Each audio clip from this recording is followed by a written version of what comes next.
அனைவருக்கும் வணக்கம். சற்று முன் வெளியான முக்கிய அறிவிப்பின்படி வங்கிகளை நகைக்கடன் வைத்துள்ளவர்கள் அனைவரும் பயன்பெறும் வகையில் நகைக்கடன் தள்ளுபடி குறித்து தற்போது முக்கியமான மகிழ்ச்சியான அறிவிப்பு ஒன்று வெளியாகியுள்ளது. இதை பத்தி விரிவாக வீடியோல பார்க்க போறோம். வீடியோவை கடைசி வரைக்கும் ஸ்கிப் பண்ணாம பாருங்க.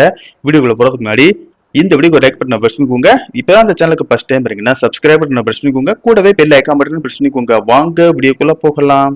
வங்கியிலே அடகு வைக்கப்பட்ட நகைக்கடன்கள் தொடர்பான தள்ளுபடி என்றாலே பொதுமக்களின் கவனத்தை ஈர்க்கக்கூடிய செய்தியாகும். அந்த வகையில் நகைக்கடன் தள்ளுபடி குறித்த மகிழ்ச்சியான அறிவிப்புகள் வெளியாகியுள்ளன. எவ்வளவு நகைக்கடன் தள்ளுபடி செய்யப்படுகிறது, எவ்வாறு விண்ணப்பிக்க வேண்டும் என்பதையும் பொதுமக்கள் அறிந்து கொள்வது கட்டாயமாகும். அவசர தேவைகள், மருத்துவ செலவுகள், விவசாய பணிகள் அல்லது குடும்ப செலவுகளுக்காக பலரும் தங்களின் நகைகளை கூட்டுறவு வங்கியில் அடகு வைத்து கடன் பெறுகிறார்கள். இந்த நகை கடன்களில் ஒரு பகுதியை தள்ளுபடி செய்வது குறித்து அரசு வெளியிட்டுள்ள வழிகாட்டுதல்கள் மக்கள் மத்தியில் பெரிய எதிர்பார்ப்பை ஏற்படுத்தியுள்ளது. குறிப்பாக ஒரு குடும்பத்திற்கு 5 சவரன் வரை அடகு வைக்கப்பட்ட நகைக்கடன்கள் தள்ளுபடி பட்டியலில் சேர்க்கப்பட்டு ஆய்வு செய்யப்படுகின்றன என்ற தகவல் பரவியுள்ளதால் பலரும் தங்களுக்கு இந்த சலுகை கிடைக்குமா என்ற ஆர்வத்தில் உள்ளனர். அரசு வழிகாட்டுதலின்படி இந்த திட்டம் முதன்மையாக பொருளாதார ரீதியாக சிரமத்தில் இருக்கும் ஏழை மற்றும் நடுத்தர குடும்பங்களுக்கு உதவ வேண்டும் என்பதை நோக்கமாக கொண்டதாகும். கூட்டுறவு வங்கி நகைக்கடன். ஒரே குடும்பத்தை சேர்ந்தவர்கள் பல்வேறு கூட்டுறவு சங்கங்களில் நகைக்கடன் பெற்றிருந்தாலும் பொதுவாக ஒரு குடும்பத்திற்கு 5 சவரன் வரை அடகு வைக்கப்பட்ட நகைகளுக்கான கடன்களை தள்ளுபடி ஆய்விற்குள் கொண்டு வரப்படுகின்றன.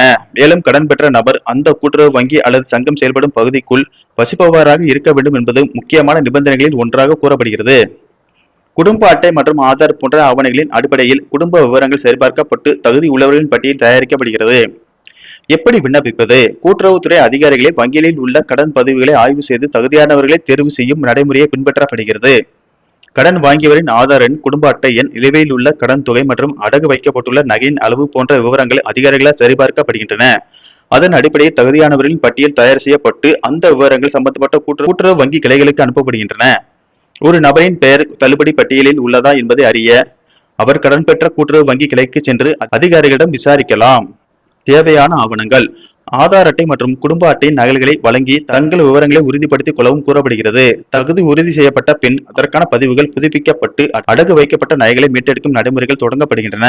இதனால் நீண்ட நாட்களாக கடனை திருப்பி செலுத்த முடியாமல் சிரமப்பட்ட பல குடும்பங்களுக்கு இந்த திட்டம் ஒரு பெரிய நிம்மதியை அளிக்கும் என்று கூறப்படுகிறது. நன்றி, வணக்கம்.